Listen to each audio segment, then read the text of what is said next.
तो दोस्तों नेवी के द्वारा जो 26 एयरक्राफ्टों को खरीदा जाएगा उसे लेके एक बहुत बड़ा खबर है। खबर यह है कि इंडियन नेवी अब अपना डिसीजन ले चुका है और किसी भी वक्त नेवी की तरफ से विनर का घोषणा किया जा सकता है। हालांकि दोस्तों खबरों में यह भी बताया जा रहा है कि नेवी की तरफ से विनरों की घोषणा मार्च महीने के अंदर ही कर दिया जाएगा ताकि जल्द से जल्द प्रोक्योरमेंट प्रोसीजर को आगे बढ़ाया जा सके। अब यहाँ पे बड़ा सवाल यह है कि नेवी की तरफ से अगर विनर का चयन किया जा चुका है तो नेवी क्यों इंतजार कर रहा है, और चयन अगर किया गया है तो कौन से एयरक्राफ्ट को चुना गया है। दोस्तों यहाँ पे आपके जानकारी के लिए बता दूं कि इंडियन नेवी के द्वारा मिग 29 एयरक्राफ्ट और अपने द्वारा डेवलप किए जाने वाले twin engine deck based fighter aircraft के बीच के जो गैप है उसे पूरा करने के लिए करीबन 26 विदेशी carrier based multi role fighter एयरक्राफ्टों को खरीदने को लेकर एक टेंडर जारी किया गया था। टेंडर के अंतर्गत इंडियन नेवी के सामने अमेरिकी कंपनी बोइंग की तरफ से अपने FA-18 सुपर हॉर्नेट ब्लॉक 3 एयरक्राफ्टों का जहां पे पेशकश किया गया था, तो वहीं पे फ्रेंच कंपनी डैसॉल एविएशन के द्वारा अपने राफेल एयरक्राफ्टों के मरीन वेरिएंट मतलब राफेल एम और ऑलरेडी इंडियन नेवी के द्वारा इस्तेमाल किए जाने वाले मिग 29 एयरक्राफ्टों को भी रशिया की तरफ से ऑफर किया गया था। हालांकि दोस्तों मिग 29 ऑलरेडी इंडियन में इस्तेमाल हो रहा है, इसी कारण इन एयरक्राफ्टों का ट्रायल को अंजाम नहीं दिया गया, लेकिन टेंडर के अंतर्गत बोइंग कंपनी के FA-18 सुपर हॉर्नेट एयरक्राफ्ट और डैसॉल एविएशन के राफेल एम एयरक्राफ्टों के परीक्षण को अंजाम दिया गया। हालांकि दोस्तों परीक्षण के बाद इंडियन नेवी के द्वारा कौन से एयरक्राफ्ट को चुना जाएगा इसे लेके कई तरीके की खबर आया और कई खबरों में तो ये दावा किया गया कि बोइंग के FA-18 सुपर हॉर्नेट एयरक्राफ्ट ही इंडियन नेवी के द्वारा चुना जाएगा, जबकि कई खबरों में राफेल एम को ही चुने जाने वाले एयरक्राफ्ट के रूप में प्रदर्शित किया गया। हालांकि दोस्तों अब राफेल एम की ही संभावनाएं सबसे अधिक लग रहा है, क्योंकि अगर ऐसा नहीं होता तो अचानक से बोइंग के द्वारा इंडियन नेवी की तरफ से विनर घोषणा करने से पहले ही इस बात को नहीं कहा जाता कि बोइंग की तरफ से अपने प्रोडक्शन फैसिलिटी को 40 साल के बाद मतलब साल 2025 में संपूर्ण रूप से बंद कर दिया जाएगा। इवन दोस्तों रिपोर्ट में यही बताया जा रहा है कि बोइंग के FA-18 सुपर हॉर्नेट एयरक्राफ्टों के ऑर्डर नहीं मिलने के कारण और एक्सपोर्ट मार्केट में इसके संभावनाएं इतना घट गया है कि इसी कारण बोइंग के द्वारा अपने FA-18 के प्रोडक्शन लाइन को बंद करना पड़ रहा है। वहीं पे अमेरिका की तरफ से भी FA-18 एयरक्राफ्टों को खरीदने के जगह में F-35 एयरक्राफ्टों को खरीदा जा रहा है, मतलब इनके डोमेस्टिक मार्केट भी एक तरीके से समाप्त हो चुका है। पर दोस्तों डैसॉल एविएशन के राफेल एयरक्राफ्टों को अगर देखा जाए तो इन एयरक्राफ्टों को चुने जाने के पीछे जो सबसे बड़ा कारण है वो है इंडियन एयरफोर्स के बेड़े में इस्तेमाल होने वाला 36 राफेल F3R वेरिएंट, जो कि मरीन वेरिएंट मतलब राफेल एम के साथ करीबन 70% तक सेम कंपोनेंटों को शेयर करता है, जिससे कि अगर इंडियन नेवी के द्वारा राफेल एम एयरक्राफ्टों को परचेस किया जाता है तो एक तरीके से मेंटेनेंस और सर्विसिबिलिटी के लिए एयरफोर्स की जो फैसिलिटीज है उसका भी इस्तेमाल किया जा सकेगा। पर दोस्तों राफेल एम एयरक्राफ्टों के लिए भी फिलहाल कुछ चुनौती है, जैसे कि एयरक्राफ्टों के आकार और फोल्डिंग विंग ना होने के कारण इन एयरक्राफ्टों के कैरियर के ऊपर इस्तेमाल करना थोड़ा मुश्किल भी है। रिपोर्ट के मुताबिक राफेल एम एयरक्राफ्टों के विंग स्पैन इतना है कि इसके विंग टिप को बिना खोले और नोज कोन को बिना खोले एयरक्राफ्टों को इंडियन एयरक्राफ्ट कैरियर के ऊपर बने हुए लिफ्ट के द्वारा ऑपरेट नहीं किया जा सकता है। हालांकि इसके अलावा राफेल एम एयरक्राफ्टों में ऐसा कोई खामी नहीं है जिसके कारण इन एयरक्राफ्टों को इंडियन नेवी के बेड़े में ना शामिल किया जाए। अब दोस्तों इंडियन नेवी के तरफ से अगर 26 carrier borne multi role fighter aircraft के रूप में राफेल एम एयरक्राफ्ट को चुना जाता है तो ये अमेरिका के लिए एक बहुत बड़ा झटका होगा। झटका खाली इस डील को लेकर नहीं बल्कि झटका असल में अमेरिका को एयरफोर्स के भी 114 फाइटर एयरक्राफ्टों के टेंडर में भी मिलेगा, क्योंकि इस डील में अगर राफेल एम एयरक्राफ्ट ने बाजी मार लिया तो उस डील में भी राफेल एयरक्राफ्ट बाजी मार लेगा और अमेरिका को चुपचाप बैठ के ये देखना पड़ेगा। पर दोस्तों राफेल एम एयरक्राफ्टों को चुनने से पहले या राफेल एम एयरक्राफ्टों को खरीदने से पहले भारत को फ्रांस को भी एक छोटा चेतावनी देना चाहिए, क्योंकि G20 के मीटिंग को लेके फ्रांस के तरफ से जिस तरीके के हरकतों को किया गया है और यूक्रेन और रशिया के लड़ाई को G20 मीटिंग में उठाने को लेके जिस तरीके से भारत को ब्लैकमेल किया गया है, उसके बाद भारत के तरफ से एटलीस्ट एक छोटा चेतावनी देते हुए फ्रांस को यह भी बता देना चाहिए कि आने वाले समय में अगर फ्रांस की तरफ से ऐसा हरकतें किया जाता है तो ये भारत ना सहन करेगा और ना ही ये फ्रांस के लिए सही होगा।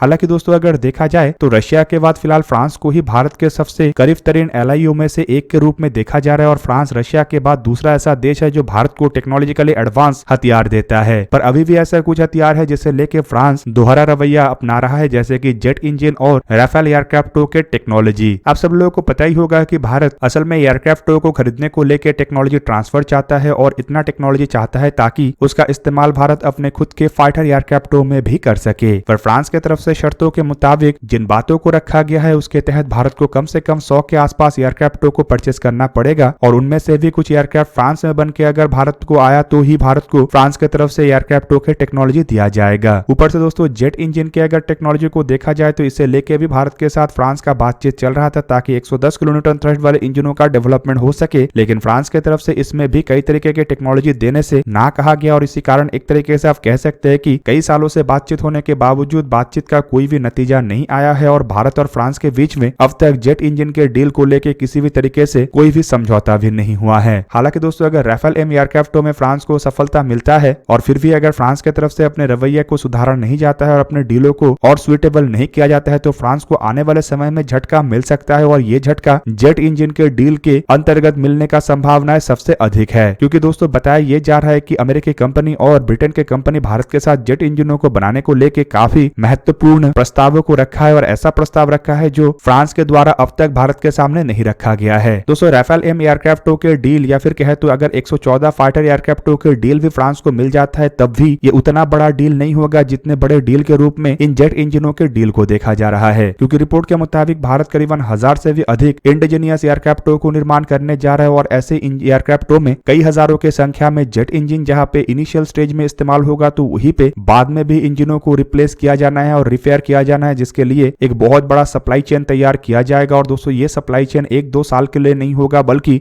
2 से 3 दशकों के लिए होगा और दोस्तों ये जो सप्लाई चेन है इसका बिजनेस करीब करीब 30 से 50 बिलियन डॉलर का होगा और इसी कारण ये जो जेट इंजन का डील है इसे लेके इतने सारे देश अपने बेस्ट से बेस्ट ऑफर को रख रहा है, लेकिन फ्रांस की तरफ से फिलहाल लचक नहीं दिखाया गया है। अब दोस्तों फ्रांस के अगर राफेल एम एयरक्राफ्टों को देखा जाए तो इन एयरक्राफ्टों में कई तरीके के खास बात है जिन कारणों की वजह से इन्हें career based multirole fighter aircraft के रूप में एक परफेक्ट एयरक्राफ्ट के तहत देखा जाता है। दोस्तों राफेल एम एयरक्राफ्ट असल में 24.5 ton maximum take off weight category वाला एयरक्राफ्ट है और दोस्तों इन एयरक्राफ्टों का इस्तेमाल केवल मात्र फ्रेंच नेवी की तरफ से किया जा रहा है, लेकिन अगर इसके एयरफोर्स वर्जन को देखा जाए तो इसका इस्तेमाल कई सारे देश करता है जिनमें भारत भी शामिल है। भारत के अलावा इजिप्ट, फ्रांस के एयरफोर्स, कतर और इजिप्ट जैसे देश इन एयरक्राफ्टों का इस्तेमाल जहां पे कर रहा है तो वहीं पे क्रोएशिया की तरफ से भी एयरक्राफ्टों को खरीदने का ऑर्डर दिया गया है और इंडोनेशिया और यूनाइटेड अरब अमीरात की तरफ से तो काफी बड़े मात्रा में इन एयरक्राफ्टों को खरीदने का ऑर्डर दिया गया है। दोस्तों राफेल एम एयरक्राफ्ट जो है वो केवल मात्र सिंगल सीटेड वेरिएंट में ही है। एयरक्राफ्ट के आकार को लेकर बताया जाता है कि ये करीबन 50 फीट के आसपास लंबा और 36 फीट के आसपास चौड़ा है। हाइट इसका करीबन 17.5 फीट के आसपास है और इसका विंग एरिया करीबन 500 स्क्वायर फीट के आसपास है। राफेल एम एयरक्राफ्टों का एमटी वेट करीबन 10,600 किलोग्राम के आसपास है, जबकि इसका ग्रॉस वेट करीबन 15,000 किलोग्राम और मैक्सिमम टेक ऑफ वेट करीबन 24,500 किलोग्राम है। इंटरनली राफेल एम एयरक्राफ्ट करीब करीब 4,700 किलोग्राम के फ्यूल को कैरी कर सकता है। दोस्तों राफेल एम एयरक्राफ्ट करीब करीब माक 1.8 के रफ्तार में हाई ऑल्टीट्यूड में ट्रैवल करता है, जबकि लो ऑल्टीट्यूड में इसका रफ्तार माक 1.1 और दोस्तों ये एयरक्राफ्ट सुपर क्रूजर से भी लैस है और इसका रफ्तार करीबन माक 1.4 के आसपास है। दोस्तों एयरक्राफ्ट के कॉम्बैट रेंज भी करीबन 1850 किलोमीटर है, जबकि फेरी रेंज 3700 किलोमीटर है। सर्विस सीलिंग मतलब ऊंचाई में जाने का क्षमता करीबन 52,000 फीट के आसपास है, जबकि ये +9G से लेकर -3.6G के दबाव को झेल सकता है और इमरजेंसी कंडीशन में करीबन 11G तक दबाव झेल सकता है। हथियारों को अगर देखा जाए तो इसमें 30 मिलीमीटर के गन और 13 हार्ड पॉइंट है, जिसके सहारे ये 9,500 किलोग्राम के पेलोड को कैरी कर सकता है। और दोस्तों राफेल एम एयरक्राफ्ट लेने से भारत को सुविधा एक ये होगा कि एयरफोर्स में इस्तेमाल होने वाले हथियारों का भी इस्तेमाल भारत राफेल एम एयरक्राफ्टों में कर सकेगा, जैसे कि मीटियोर माइका मैजिक जैसे air to air missile, Apache Storm Shadow, Hammer जैसे एयर टू ग्राउंड हथियार, एग्जॉसेट जैसे एंटीशिप मिसाइल और AS-30L जैसे एयर टू ग्राउंड मिसाइल। हालांकि दोस्तों इसके अलावा राफेल एम और एयरफोर्स के राफेल एयरक्राफ्टों में भी एवियोनिक्स को सेम रखा गया है, जिसके कारण एयरक्राफ्टों के मेंटेनेंस में भी भारत को काफी आसानी होगा। तो दोस्तों आप लोगों को क्या लगता है कि भारत की तरफ से अगर नेवी के एयरक्राफ्ट के रूप में राफेल एम एयरक्राफ्टों को परचेस किया जाएगा तो क्या यह सही डिसीजन होगा? कमेंट करके जरूर बताइए। दोस्तों आज के इस वीडियो को यहीं पे ही करते हैं समाप्त। किसी और एक दिन किसी और एक वीडियो में मिलेंगे, तब तक के लिए जय हिंद, वंदे मातरम।